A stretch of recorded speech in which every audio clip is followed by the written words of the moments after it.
Assalamu alaikum, students. We are starting our digital logic design lecture number 17. As our practice is, before we start the next lecture, we ask you if you have any questions or problem from the previous material. Do you have No, any sir. problems or questions? No, sir. Okay.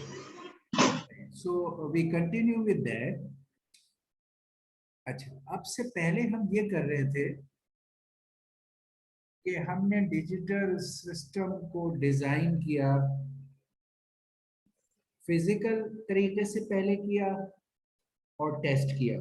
बिल्कुल beginning में वसीफ साहब ने आपको patch करके circuit दिखाया और उसको test किया।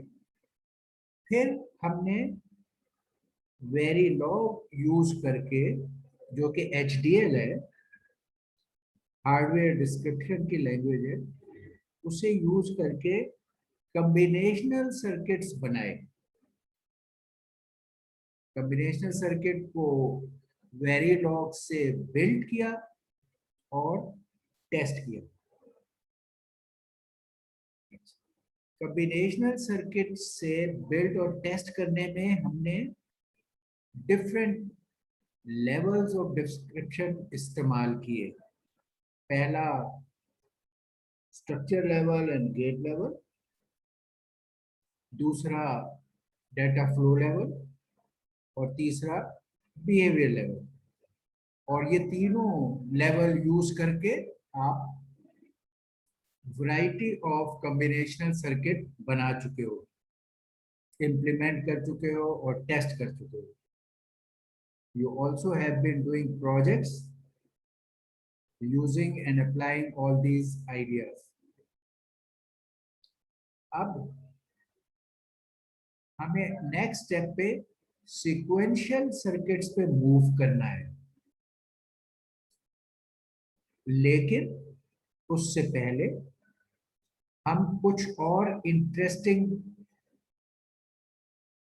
वैरायटी ऑफ कॉम्बिनेशनल सर्किट देखना चाहते हैं, क्योंकि अब हमें कॉम्बिनेशनल सर्किट की general approach of designing and analysis समझ आ गई है कि उसके अंदर क्या क्या चीजें इस्तेमाल होती है, जैसे functional block diagram, Boolean expression, Boolean table, gate level diagram, block level diagram, etcetera.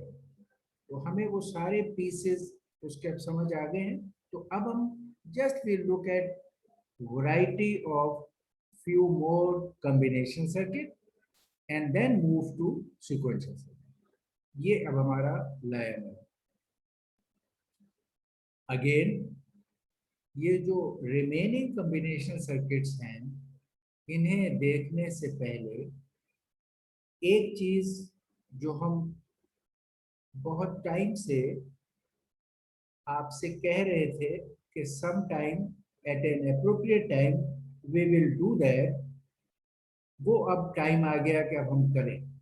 और वो ये था कि आपने देखा कि बाज दफा जब हमने डिजाइन किया एडर,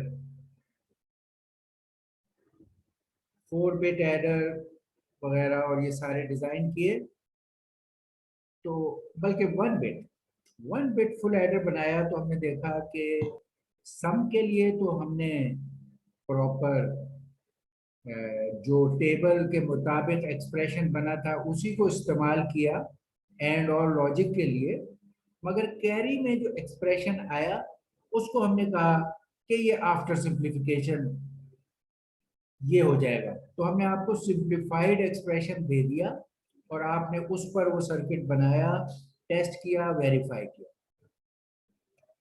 और कई मौकों पे हम आपसे ये कहते रहे कि यार ये जो एक्सप्रेशन है आपको यहाँ मिलेगा, बूलियन टेबल से जो एक्सप्रेशन मिलेगा, ये आप सिंप्लीफाई करके ये हो जाएगा चेंज और आप इसको इस्तेमाल कर लो। एंड वी यूज्ड इट अब हम उस बात को एड्रेस करना चाहते हैं कि किस तरह वो बात ट्रू है कि यार ये एक्सप्रेशन सिंप्लीफाई होकर ये हो जाए।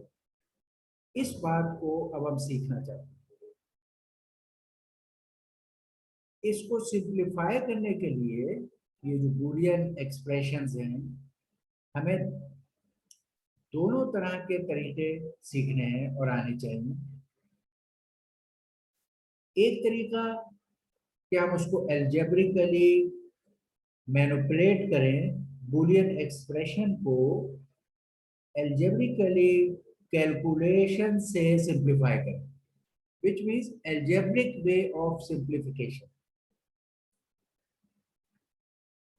दूसरा तरीका, बजाय आप वहां मैथमेटिकल या एल्जेब्रिक थ्योरम्स और रूल्स को यूज करते हुए सिंप्लीफाई करें, एक रेगुलर मेथड के मैप मेथड को बताया गया है, सिखाया है डिजिटल लॉजिक वालों को। तो दूसरा तरीका यह है कि एक फॉर्मल रेगुलर मेथड ऑफ के मैप सिंप्लीफिकेशन हम यूज करें। तो ये वो दो चीजें हैं जिनको हम आज देखना चाहते हैं पहले, और फिर हम कॉम्बिनेशन सर्किट्स देखेंगे, क्योंकि उन कॉम्बिनेशन सर्किट्स में सिंप्लीफाइड एक्सप्रेशन का यूज बहुत कॉमनली इस्तेमाल होता है।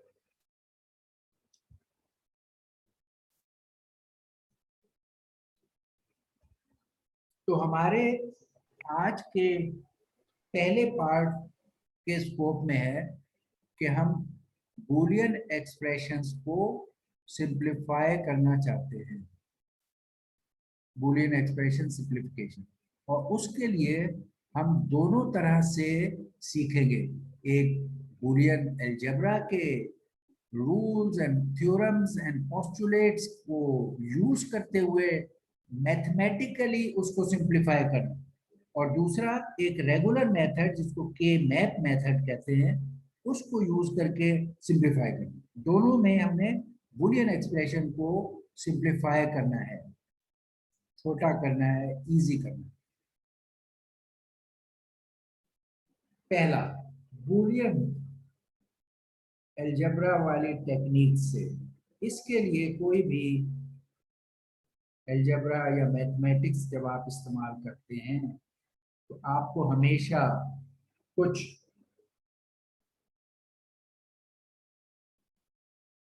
पोस्टुलेट्स, रूल्स, थ्योरम्स, प्रॉपर्टीज, उन अलजेब्रिक मैनिपुलेशन के लिए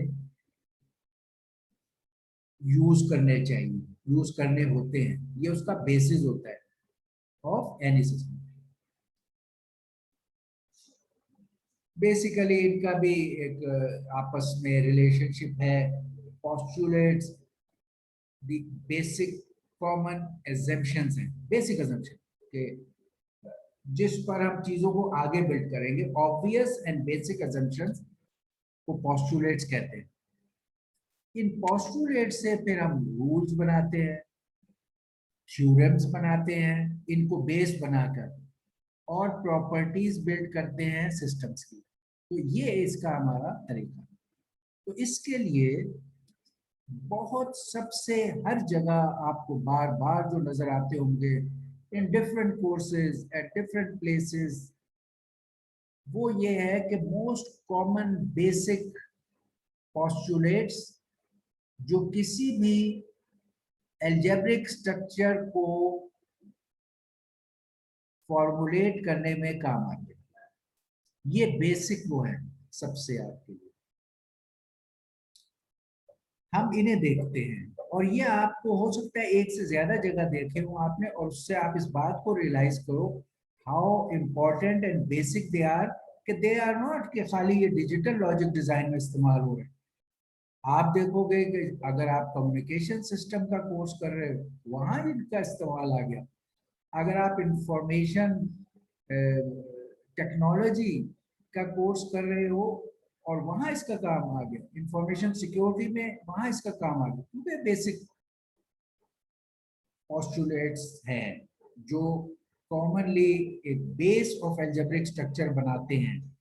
तो they are they must be understood by science and engineering students for a variety of fields, ठीक।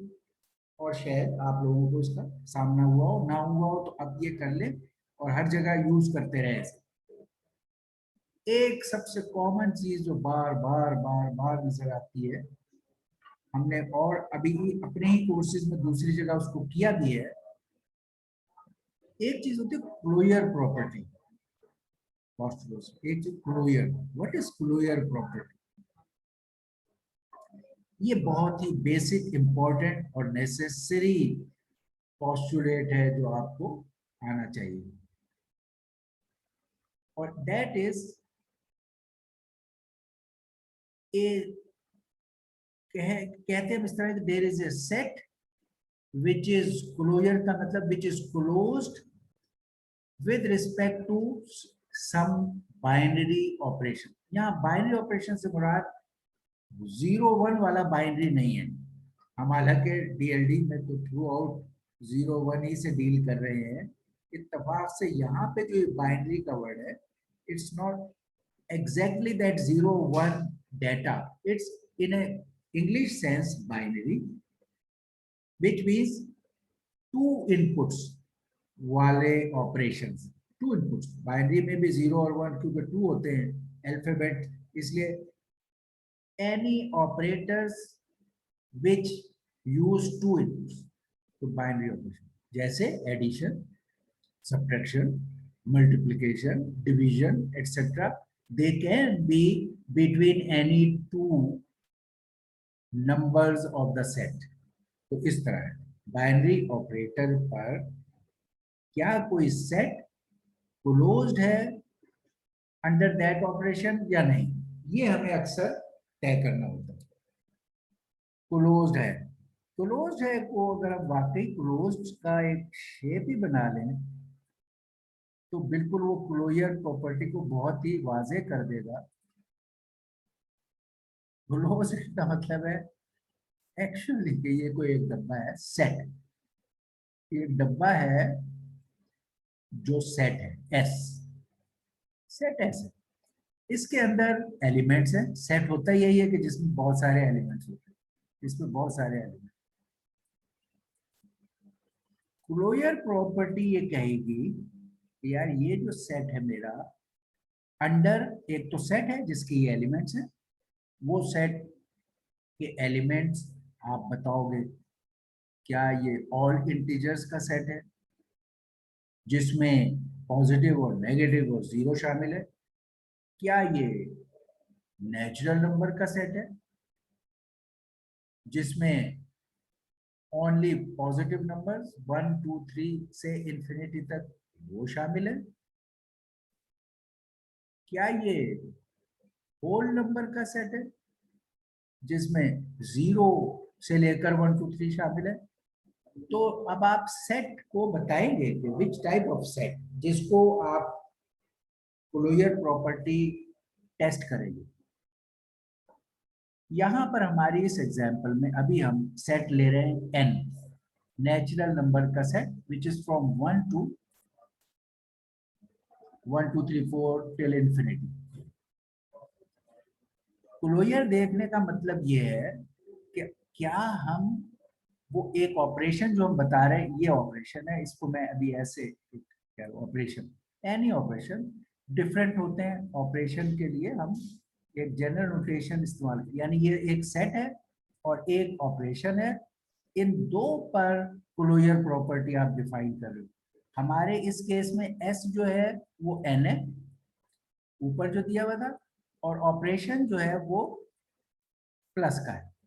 इस पर हम टेस्ट करेंगे क्या नेचुरल नंबर का सेट ऐड ऑपरेशन के तहत क्लोज्ड है या नहीं। अब क्लोज्ड है का क्या मतलब कि अगर ये नेचुरल नंबर का सेट जो कि ये है 1 2 3 4 5 6 टिल प्लस इंफिनिटी, क्या ये नेचुरल नंबर के सेट में अगर हम कोई से दो नंबरों को, बाइनरी ऑपरेशन है, कोई से दो नंबरों के दरमियान ये वाला ऑपरेशन करें जिस पे हम इसको टेस्ट कर रहे हैं सेट को, जो इस केस में प्लस है, कि क्या हम कोई से दो नंबर अगर ऐड करें in this natural number set, तो जो आंसर आएगा, क्या वो आंसर हमेशा इस सेट के अंदर अंदर होगा, या sometimes it will fall out, answer इससे बाहर गिर जाएगा, ये देखना है। अगर आंसर हमेशा इसके अंदर रहेगा तो हम कहेंगे it is closed under this operation. अगर समटाइम्स इवन वन टाइम अगर रिजल्ट इस ऑपरेशन के करने से इस सेट से बाहर गिर जाएगा एक दफा भी, तो हम कहेंगे it is not closed under that operation. अब इसको और वाज़ेह करते हैं। ये सेट नेचुरल नंबर का है 1 2 3 4 5 टिल इंफिनिटी। आप कोई से दो नंबरों को ऐड करें, कोई से दो नंबर, एनी टू, स्मॉल और बिग, तो जो आंसर आएगा, आप देखिए कोई भी दो नंबर आप ऐड करेंगे, आंसर, दो पॉजिटिव नंबर्स ऐड करेंगे, answer has to be a positive number which will be in this set, maybe आप 107 plus 9720, कोई से दो नंबर ये ले लें और इन्हें ऐड करें, ये ऑपरेशन है। रिजल्ट जो भी आएगा it will be with in this less than infinity A positive number, so it is in this set. ऐसे आप हर केस के लिए कह सकते हैं इट इज ट्रू। तो आप जनरली कहेंगे okay, if A and B are any two members or elements of this set n, जो कि हमारा है, then A plus B may be, इसको आप कह दे इक्वल टू C, तो C will also be element of n, ठीक है ना, या A plus B will also be element of B, इससे यानी A plus B को कह लें या इक्वल टू C कह लें, तो जो आंसर है वो भी एलिमेंट ऑफ n होगा। इस केस में ये ट्रू है, so it is closed under addition. Set of natural numbers is closed under the operation of addition. Okay, अच्छा आप कहेंगे ये तो हमेशा ही होता है, ये कैसे हो सकता है कि हम उस सेट के नंबरों से ऑपरेशन करें और वो उसमें ना हो? नहीं, बहुत बेतहाशा केसेस होते हैं ऑपरेशंस या वो सेट जिनमें वो नहीं होता, इसलिए ये प्रॉपर्टी डिफाइन की गई है। इसी सेट में अगर हम प्लस ऑपरेशन की जगह हम कहते हैं okay let's test it on a minus operation, minus इस पे टेस्ट करते हैं। चलें जी, कोई से शुरू के दो नंबर यहाँ पे की मिसाल में ले ले, 2 माइनस 3, ये दो नंबर हैं, इनके दरमियान ऑपरेशन माइनस ट्राई किया, आंसर क्या है? -1। Is -1 in this set? No, this set has all the positive number।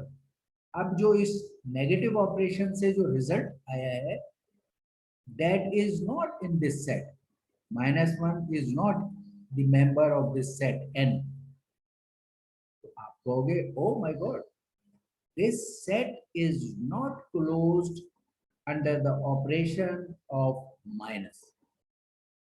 आप कहोगे this set of natural numbers is closed under the operation of plus, but it is not closed under the operation of minus।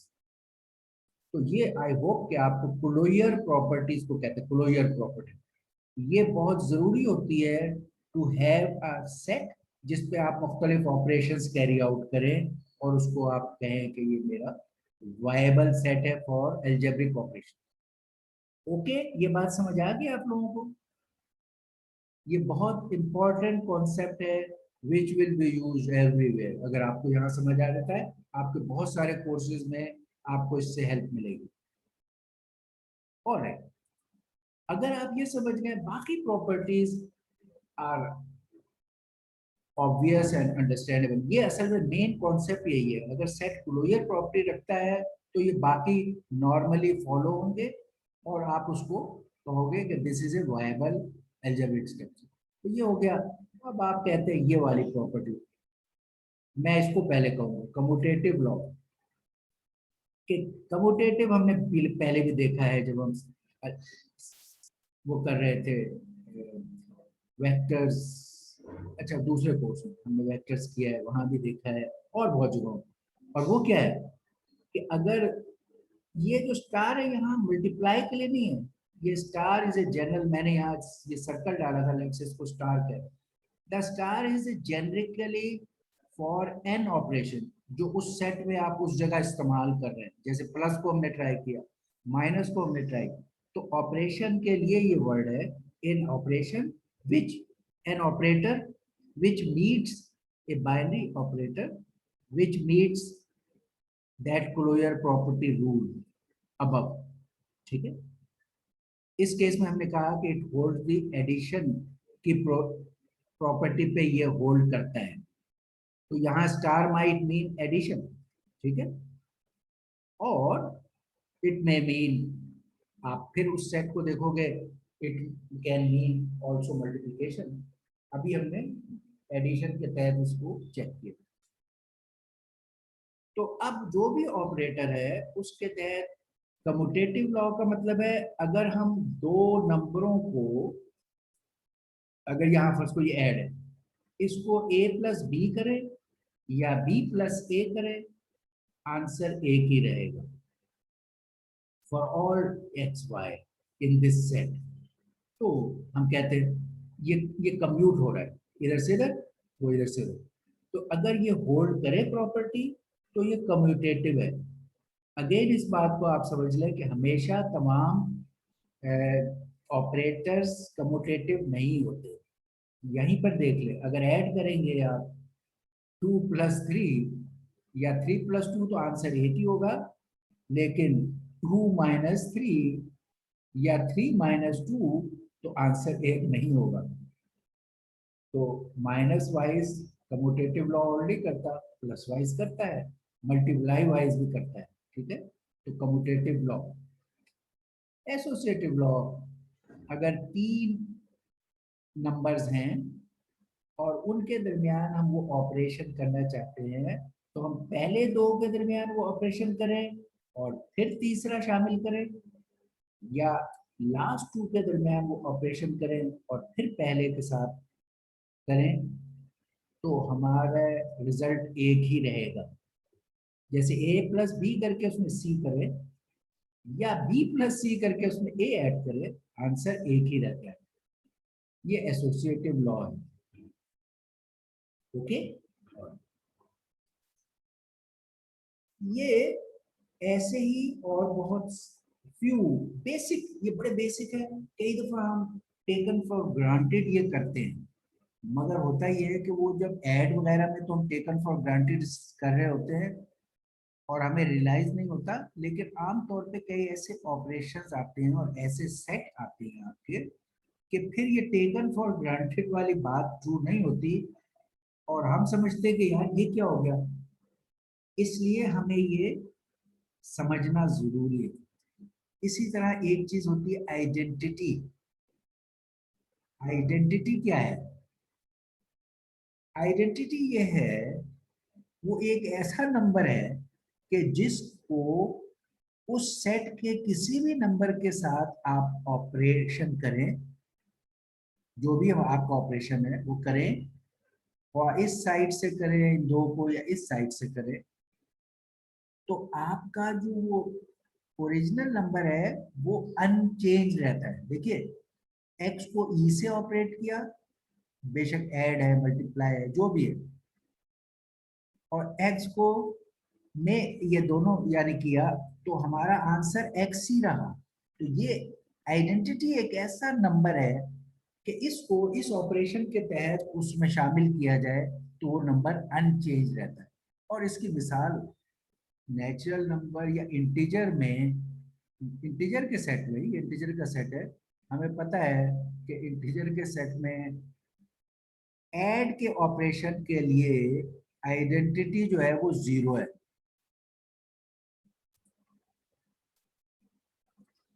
Add के operation के लिए identity जो है वो 0 है। क्यों? किसी भी नंबर में 0 ऐड करेंगे तो वो नंबर वही रहेगा, अनचेंज। 3 + 0, 9 + 0, 1000 + 0, ये इंटीजर का सेट है, ओके, -3 + 0, ठीक है। तो सब केस में आप उस नंबर में 0 ऐड करेंगे तो वो अनचेंज रहेगा और वो उसका ही मेंबर है, इस इंटीजर सेट का जो हम एग्जांपल देख रहे हैं। तो आइडेंटिटी एक ऐसा नंबर है जो उस पर ऑपरेशन करने से वो नंबर अनचेंज होता है। अब इनवर्स क्या होता है? इनवर्स एक ऐसा नंबर है कि अगर किसी नंबर के साथ उसके इनवर्स का ऑपरेशन करें तो रिजल्ट आइडेंटिटी होगा।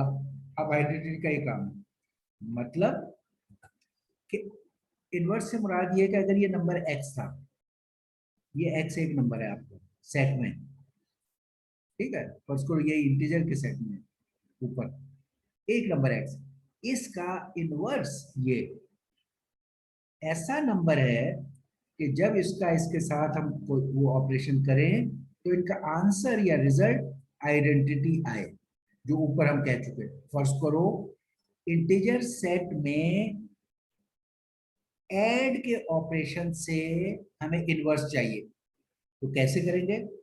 x एक नंबर है,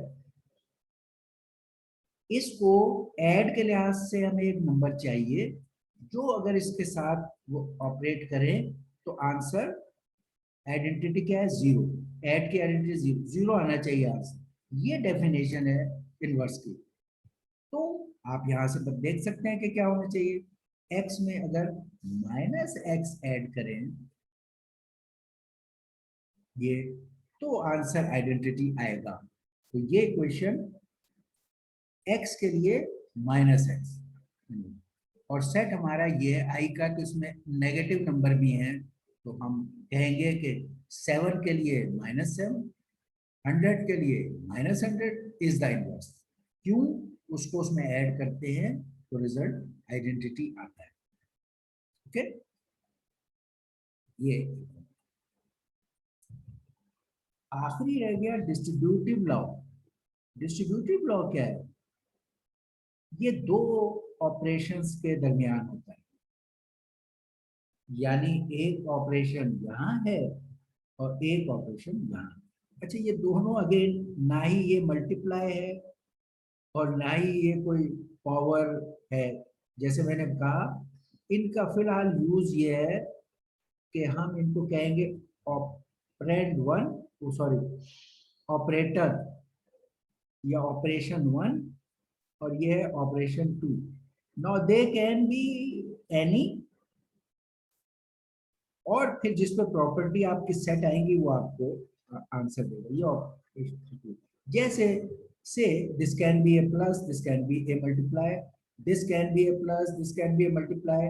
तो डिफाइन करता है कि किन पर हम मेंशन कर रहे हैं, ठीक है। तो अगर यहाँ वाला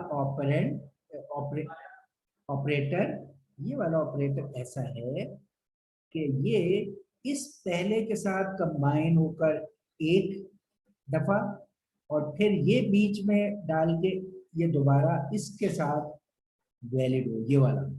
यानी अगर ये चीज x with this y and x with this z, और इनके दरमियान ये वाला ऑपरेशन ये हो, अगर ये ट्रू है, अगर ये रिलेशनशिप ट्रू है, तो हम कहते हैं कि this thing is distributed over this thing, जो भी यहाँ ऑपरेटर्स।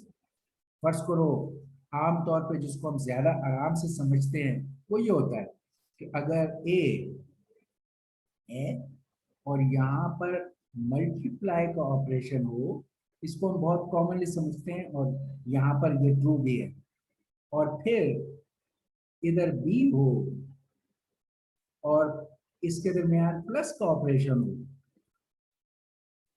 ये चीज हो, तो हम आम तौर पे आराम से हमें पता है कि हम इसको लिख देते हैं, this is equal to a into b, हम लिखते हैं ना a इंटू बी,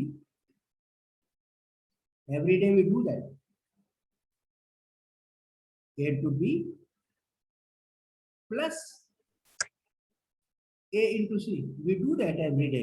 बड़े इंट्यूटिव हम ये कर रहे होते हैं। ये इसलिए कर सकते हैं कि मल्टीप्लिकेशन का operation is distributed over plus operation, इसलिए कर सकते हैं ये।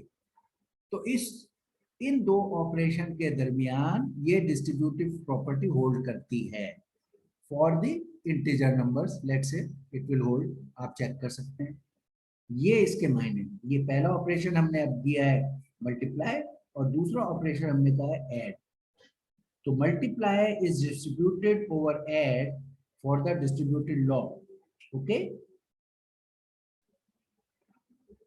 अब ये बताएं कि आपको ये बात समझ आती है, क्योंकि हमने बहुत सारी चीजें यहाँ और आइंदा इस पर बेस करती हैं। They are very important basic rules, postulates, okay. बताएं इसके बारे में कुछ पूछना है? Alright, okay. अब हम इसको बेस बना के थोड़ा आगे बढ़ते हैं। अब जब हम ये समझ चुके हैं ये बेसिक पोस्टुलेट से, ये बेस हमने अलजेब्रिक स्ट्रक्चर्स को देखना शुरू किया है। अब एक इंटरेस्टिंग और वेरी यूजफुल अलजेब्रिक स्ट्रक्चर जो इन पोस्टुलेट से बिल्ट हो सकती है और इस्तेमाल होती है, इवन हम इस्तेमाल कर रहे हैं अपने साइबर सिक्योरिटी कोर्स में भी, मगर वो साइबर सिक्योरिटी के अलावा और भी बहुत जगह इस्तेमाल होता है। फील्ड, फील्ड एक अलजेब्रिक स्ट्रक्चर है, फील्ड कहलाती है। इनफैक्ट फाइनाइट फील्ड, फील्ड में भी एक इनफाइनाइट फील्ड होते हैं, फाइनाइट हम कहते हैं फाइनाइट फील्ड। ये एक अलजेब्रिक स्ट्रक्चर है, अगेन जो इन्हीं बेसिक पोस्टुलेट्स पे बेस करके बनती है और बेतहाशा जगहों पे यूज होती है, ठीक, including cyber security, information security, but everywhere this field, वहां पर हम इसको finite field by the name of the person who had defined it, हम इसको JF field कहते हैं, गोलस समथिंग, GF field, वरना ये फाइनाइट फील्ड से जाना जाता है। अच्छा, फाइनाइट फील्ड या ये क्या है? ये बेसिकली अभी जो कुछ आपने पढ़ा या समझा एक ऑपरेशन के लिए, अभी पीछे जो आप चीजें कर रहे थे वो आप देखें, एक ऑपरेशन के एंगल से हमने सारा कुछ किया। आखिरी में से दो ऑपरेशन इस्तेमाल किए थे डिस्ट्रीब्यूटेड में, बाकी हर जगह एक ऑपरेशन के लिहाज से देखते। और अगर आप ये वाले देखें तो आपके ये सारे closure property and associative and commutative और आइडेंटिटी, ये आइडेंटिटी, ये आगे ये आइडेंटिटी और इनवर्स, ये सारे एक ऑपरेशन पर डिफाइंड है। आप देखें ये एक ऑपरेशन ऐड पे भी फिट आ जाएंगे सारे, हम कहेंगे okay it is closed under addition operation, और ये सारे रूल्स होल्ड करते हैं। अगर आप मल्टीप्लिकेशन का ऑपरेशन देखोगे तो आप कहोगे yes it is closed under multiplication operation, और ये सारे रूल्स होल्ड करते हैं। तो यहाँ पर एक ऑपरेशन के तहत हमने इन रूल्स को चेक किया है, except the sixth one distributive, जिसको हम जिसमें हमने दोनों को लिया था, वरना बाकी सब एक उस पे थे। फील्ड में हम कहते हैं कि तमाम चीजें दो ऑपरेशंस पर होल्ड करनी चाहिए, तमाम चीजें, all collier and this must hold on two operations. They can be any, हम पिछले में मिसाल अलग अलग हमने दे दी, but there can be any two operation जो होल्ड करते हो। अगर ये सारी प्रॉपर्टीज दो ऑपरेशंस पे होल्ड करती हैं तो फिर हम इनको फील्ड कहते हैं।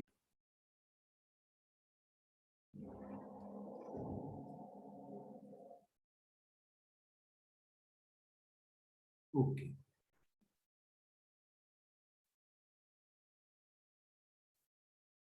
अच्छा,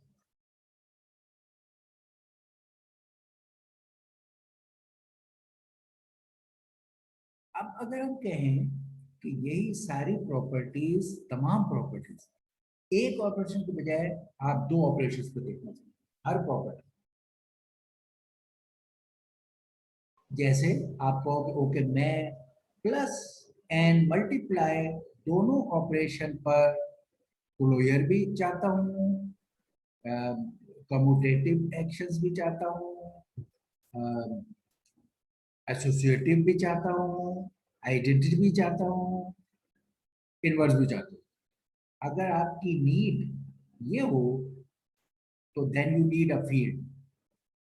तो जैसा हमने पीछे देखा कि इंटीजर ऐसा सेट है कि जिस पे ये सारी चीजें दोनों पे फिट आती हैं, तो साइमल्टेनियसली दोनों पर आपने कहा okay binary operation plus and multiply पे, प्लस के लिए एडिटिव आइडेंटिटी जीरो है, प्लस के लिए एडिटिव इनवर्स नेगेटिव नंबर है, तो ये इंटीजर के सेट में है।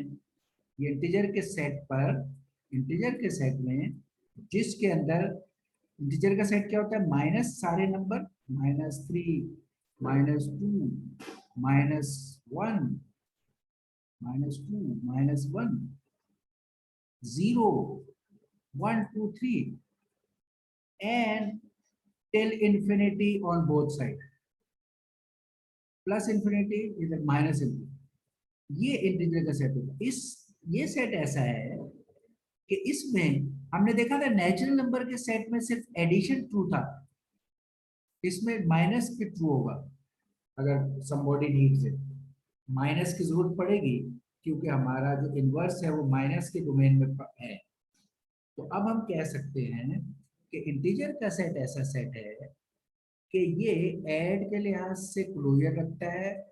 जीरो आइडेंटिटी भी इस सेट में है, नेचुरल नंबर में जीरो आइडेंटिटी भी नहीं थी। इसमें एडिटिव इनवर्स माइनस नंबर हैं। इसमें मल्टीप्लाई के तहत भी क्लोजर प्रॉपर्टी है कि with in the same number आएंगे। इसमें मल्टीप्लिकेशन की आइडेंटिटी जीरो नहीं होती, मल्टीप्लिकेशन की आइडेंटिटी 1 होती है। क्यों? एक नंबर है 3, इसके लिए ऐसा नंबर कि जिससे जब मल्टीप्लाई करे तो आंसर आइडेंटिटी आए, या जिससे मल्टीप्लाई करें तो अनचेंज रहे। 3 को अगर 1 से मल्टीप्लाई करेंगे तो ये अनचेंज रहेगा। मल्टीप्लाई में 1 इज दैट नंबर, जीरो नहीं है। अगर 3 को आप 0 से मल्टीप्लाई करेंगे ये तो 0 हो जाएगा। तो ऐसा नंबर जिससे ये अनचेंज रहता हो मल्टीप्लाई में वो 1 है, तो आइडेंटिटी मल्टीप्लाई की 1 है, ऐड की 0 है। ओके, और फिर इस 3 का इनवर्स 1/3 है, वहां 3 का एडिटिव इनवर्स -3 है, और आइडेंटिटी क्या है 0। ये ऐड की चीजें हैं और ये मल्टीप्लाई की चीजें। तो ये सब चीजें ऐड के लिए भी मौजूद हैं और मल्टीप्लाई के लिए भी मौजूद हैं। और फिर वो डिस्ट्रीब्यूटेड लॉ जो हमने सीखा था उसमें तो पहले से ये दो थे। इसमें यहाँ पर अगर मल्टीप्लाई डालें और यहाँ ऐड डालें, जो मैंने एग्जाम्पल में उस वक्त ही ले लिया था शो करने को, तो ये भी ट्रू है। इस रोशनी में हम कहेंगे कि इंटीजर का सेट, इंटीजर का नेचुरल नंबर वाला सेट नहीं है, वो फिट नहीं आता। इंटीजर का सेट एक फील्ड है। क्यों?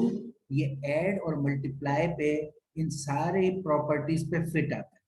ओके, चलो, हमने ये इस कोर्स की नीड थी, मगर इस इतना ही कॉमन और बेसिक कॉन्सेप्ट है हर जगह कि we spend little more time than we should have spend for this course. ठीक है, क्योंकि ये आपको लाइफ लॉन्ग मस्ट है, basic, you must learn it at this stage.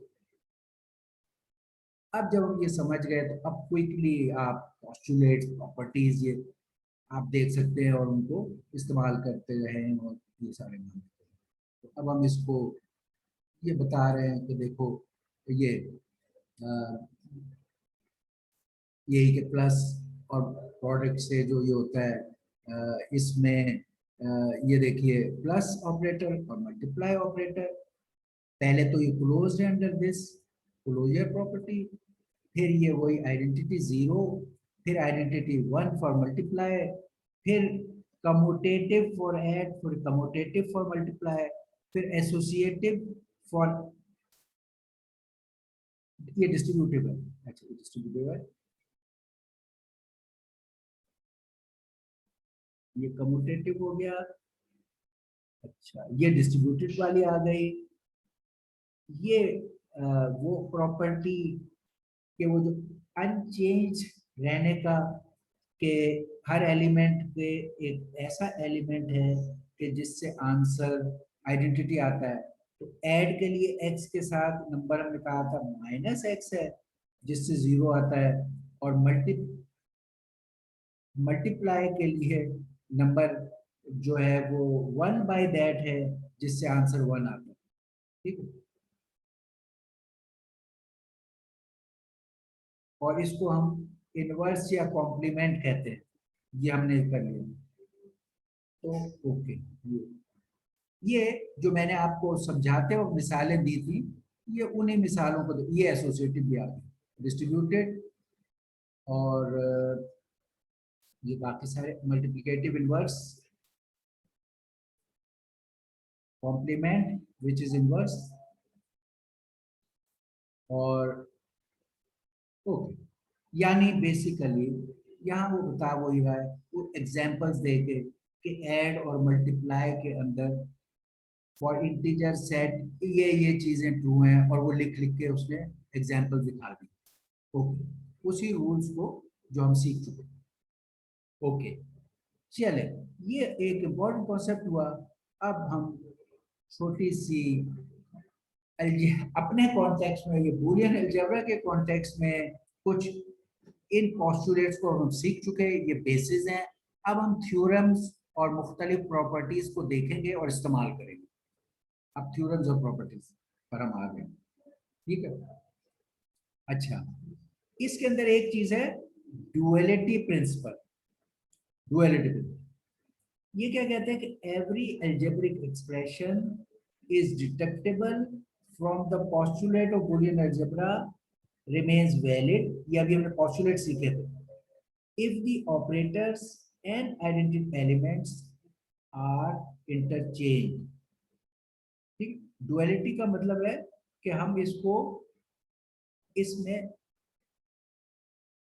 एक से आप दूसरा पार्ट हासिल करें और एलिमेंट्स को इंटरचेंज करें।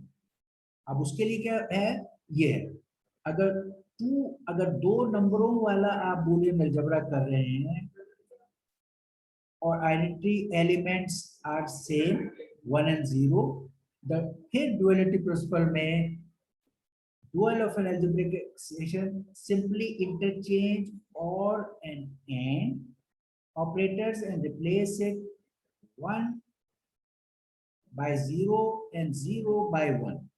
बस आप क्या कर रहे हैं, आपने और एंड ऑपरेशंस को इंटरचेंज किया है,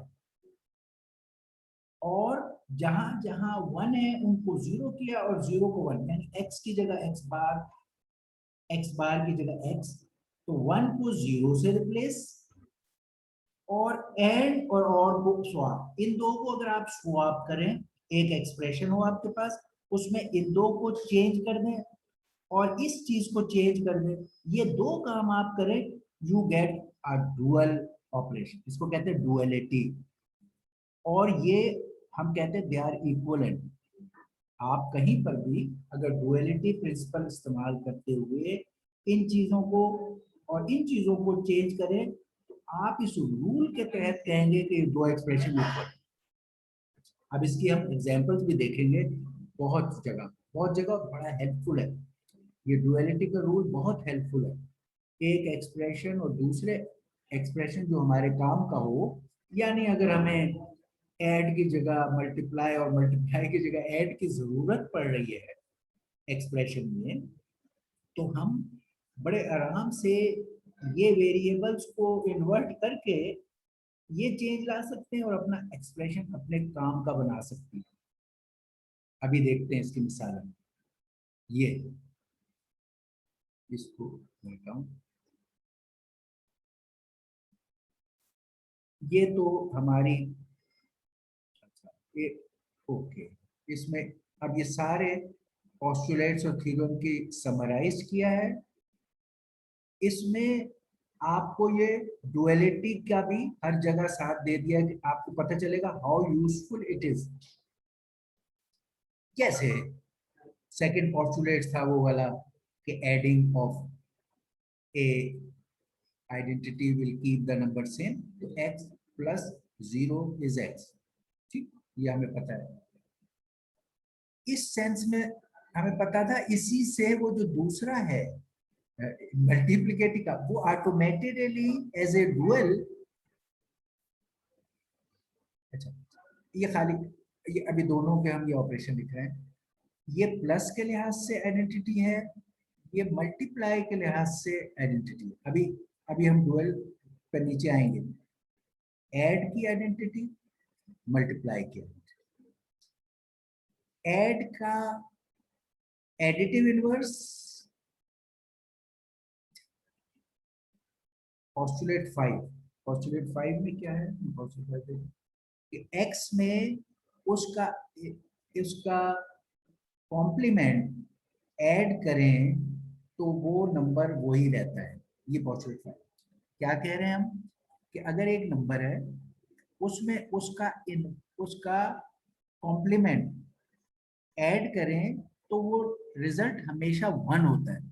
कैसे, आप कोई ले लें, एक x है, इट मे बी 0, अगर ये 0 है तो आप देखिए इसको कॉम्प्लीमेंट 1 है, 1 ऐड होगा, आंसर 1 आएगा। अगर ये लेट्स x जो है वो 1 था और इसमें आपने ऐड किया इसका कॉम्प्लीमेंट, तो फिर 1 है।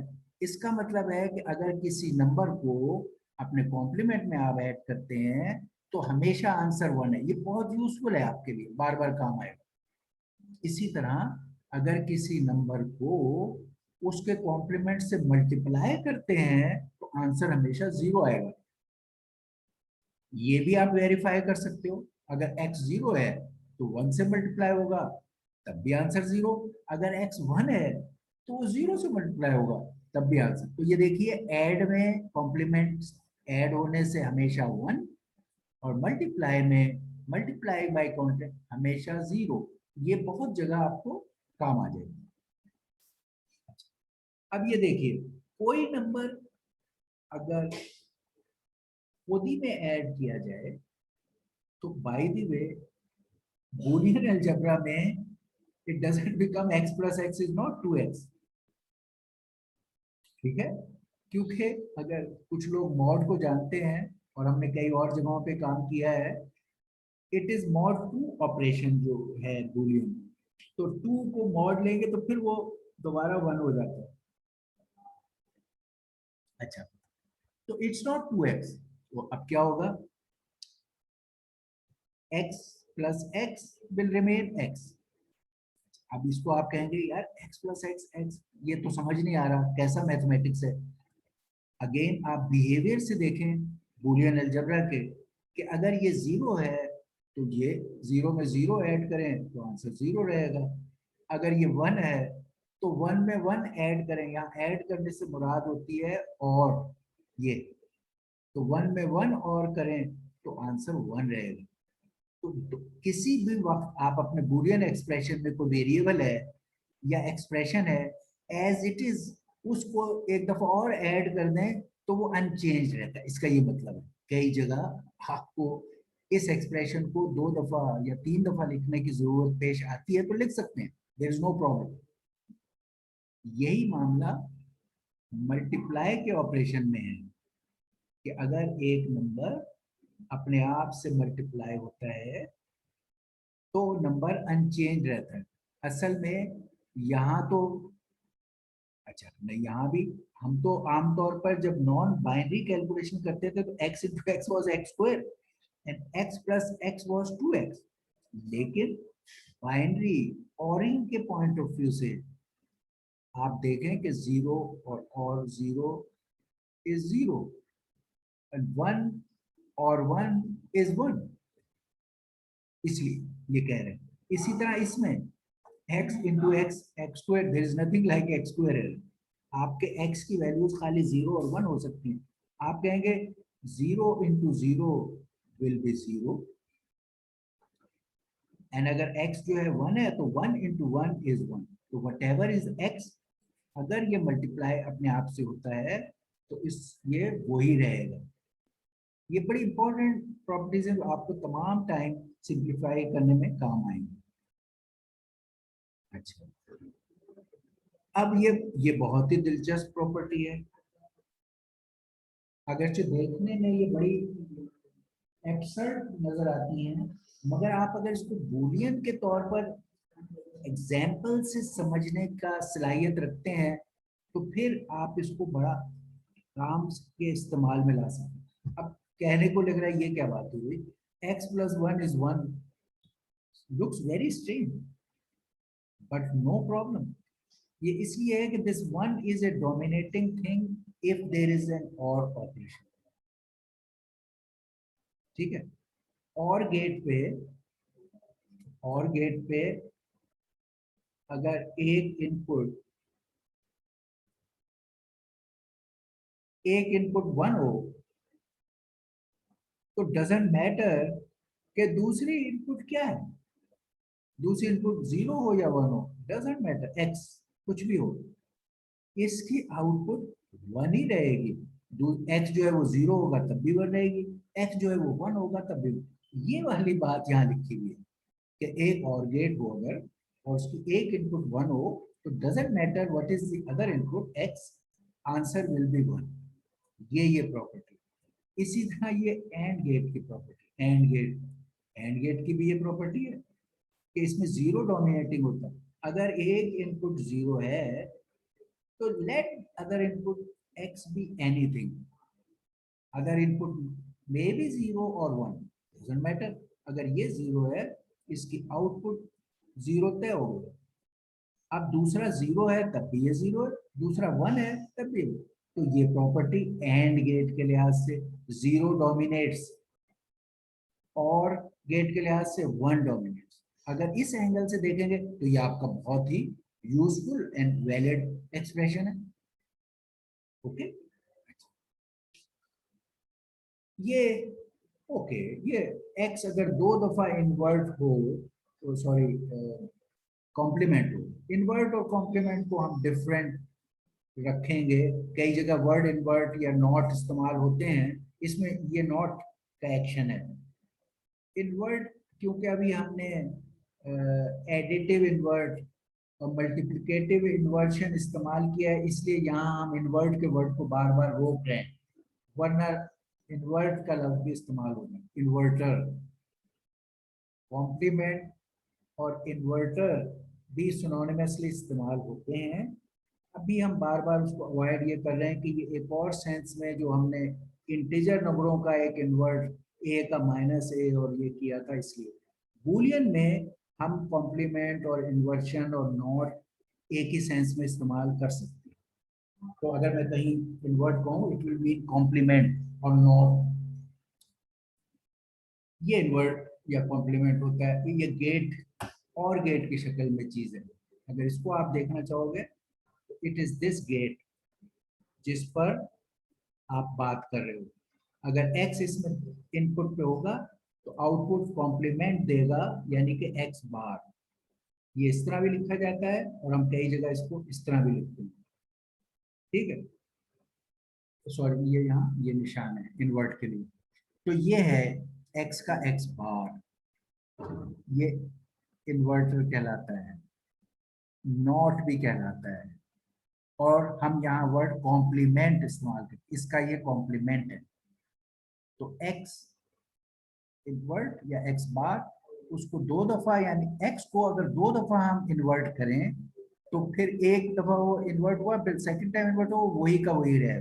जैसे कि यहाँ एक दफा इन्वर्ट किया, फिर इसको दोबारा इन्वर्ट किया, तो ये दोबारा एक्स वापस आ जाएगा यहाँ। ये है, ये कम्यूटेटिव है कि एक्स और वाई को ऐड करें और वाई एक्स को या मल्टीप्लाई करें तो ये दोनों टू टू। ये एसोसिएटिव है कि ये तीन नंबरों को ऐड करें या मल्टीप्लाई करें तो ठीक है। ये दो ऑपरेशंस पर हम बात कर रहे हैं, ऐड के ऑपरेशन पे और मल्टीप्लाई के ऑपरेशन ऑन बाइनरी नंबर के set. Set is binary number, ये देख लें किस पे हम कर रहे हैं, 0 and 1, और operations are add which is ORing and multiply which is ending। ठीक, ये काम यहाँ हो रहे हैं। ये कॉलम इसका है एंड के साथ, ये और या प्लस के साथ, और ये सेट है, ये हम दिखा रहे हैं। अच्छा जी, अब डिस्ट्रीब्यूटिव। डिस्ट्रीब्यूटिव में ये पहला दूसरे पे डिस्ट्रीब्यूटिव है। अब मजे की बात,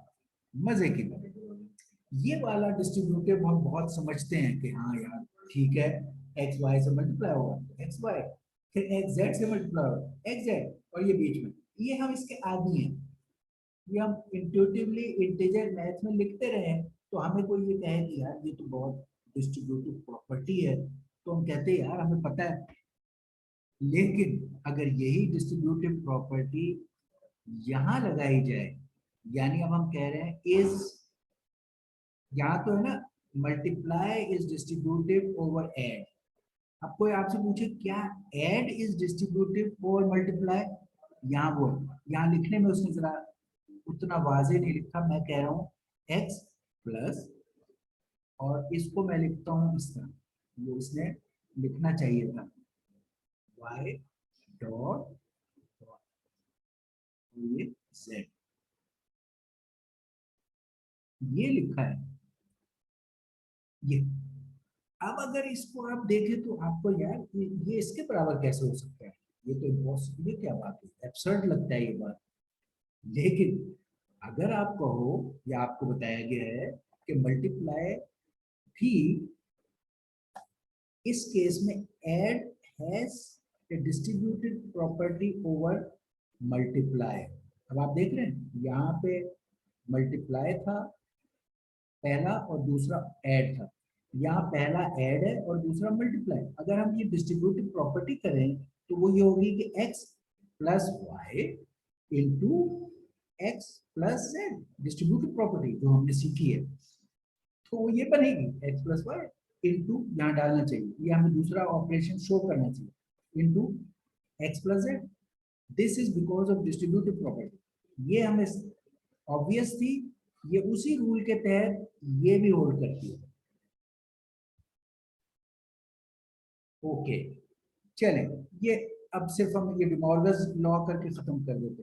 डिमॉर्गन लॉ इज नथिंग कि अगर x प्लस वाई को इन्वर्ट करें तो ये दोनों अलग अलग इन्वर्ट होंगे और बीच में मल्टीप्लाई आ जाएगा, और अगर x y मल्टीप्लाई को इन्वर्ट करें तो ये दोनों अलग अलग इन्वर्ट होंगे और बीच में प्लस हो जाएगा, यानी प्लस वाला मल्टीप्लाई में चेंज हो जाता है और मल्टीप्लाई वाला प्लस में चेंज हो जाता है, और हर एक अपनी अपनी जगह ये ऑपरेशन उन दोनों, ये कॉम्प्लीमेंट दोनों पे चला जाता है।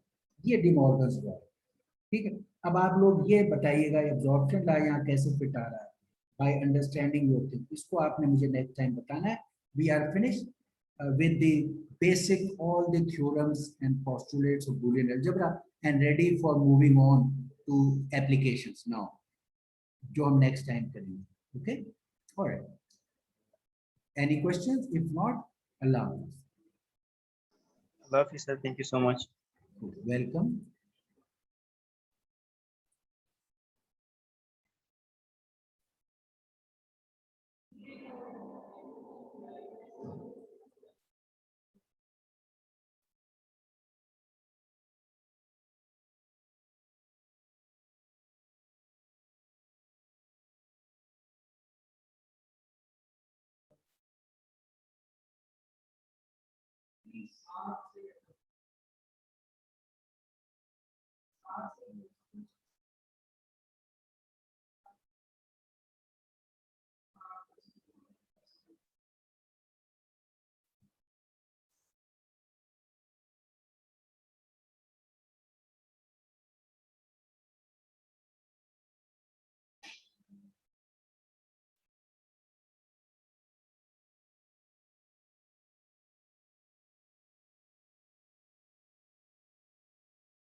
ऑलराइट,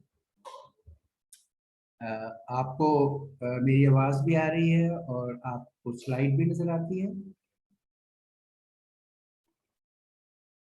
राशिद?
हाँ इस्लाम, हाँ, पीडीसी का ग्रुप पे भी बताओ और आप भी ज्वाइन करो, ठीक है? हाँ, और कब यही टाइम है? 15 मिनट ऊपर हो गए।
अच्छा, वैसे ग्रुप पे बता दिया आपने? जी सर, बता दिया। नहीं मैं बस मैसेज करने लगा हूँ, बिल्कुल एक। नहीं, आप कुछ क्लास का कह रहे थे कि अभी स्टार्ट कर रहे हैं, तो वो क्या मतलब, कोई उसके बारे में डाउट सर था? वो, हाँ क्लास का टाइम तो 11 बजे का है ना स्टार्ट होने का। हाँ, विच मीन्स कि अगर 11:10 हो गए हैं, जो हम पे अक्सर पिछला लेक्चर हमारा, हम 10 मिनट आगे क्लास शुरू करते हैं, तो 11:10 का सर मतलब आपकी आवाज़ सही समझ नहीं आ रही, कट कट के आ रही है। मेरी आवाज़ सही आ रही है आपको? 11 टाइम है, और हम पिछले लेक्चर को अमूमन 11:10 तक लाते हैं, क्योंकि वो भी 10 मिनट लेट शुरू करते हैं और ये भी 10 मिनट, तो 11:10 पे फिर हम क्लास शुरू करते हैं। तो अगर मतलब 10 से ऊपर है तो वो तो लेट है, वो ये थोड़ी सर कि। आपकी आवाज़ मुझे कुछ समझ नहीं आ रही। हेलो, आप कहाँ पर हो अभी? अभी आप किस फ्लोर पर हो? मैं दोबारा ज्वाइन करता हूँ आप लीव दोबारा करके ज्वाइन करो कुछ। ताकि आपको बात समझ में आए, और स्टूडेंट्स को भी बताओ।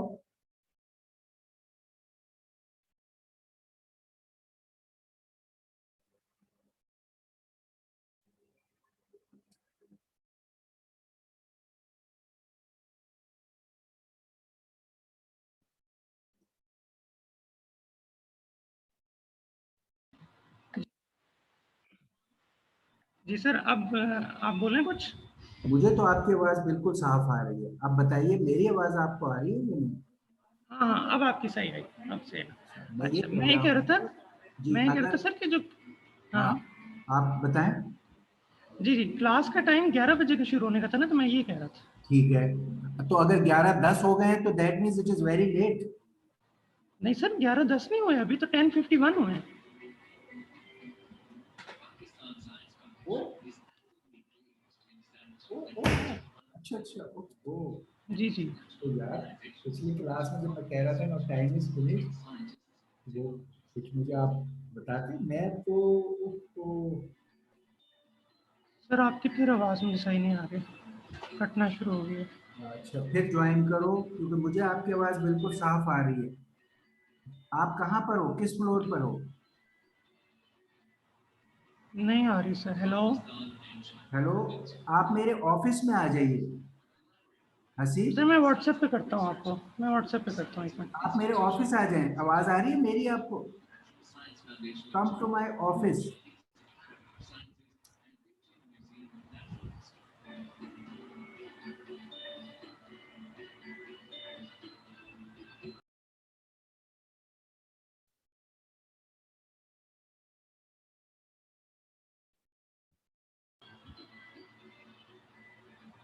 हेलो।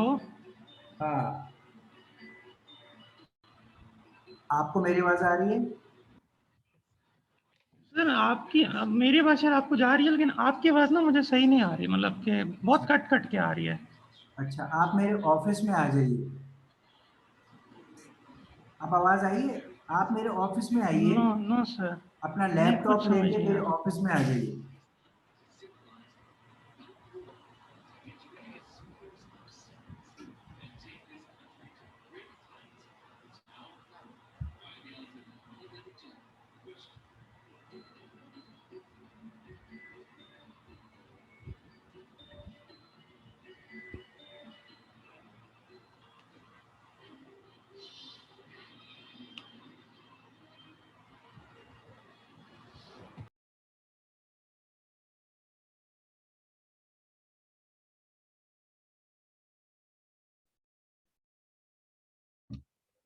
हेलो, हेलो, जी सर, हेलो। आपको मेरी आवाज आई है? मेरी सर आवाज आ रही आपकी है? आवाज़ ना ऐसे आ रही है कि समझ अच्छा, कुछ भी नहीं आ आप रही, वो पहले मेरे ऐसे ऑफिस वो। में आए। ये आवाज आ गई? ऑफिस में आने की बात समझ आ गई? चलो मैं एक मिनट कॉल करता हूँ, आपको नहीं समझ ऑफिस में आने की बात आपको समझ आई है?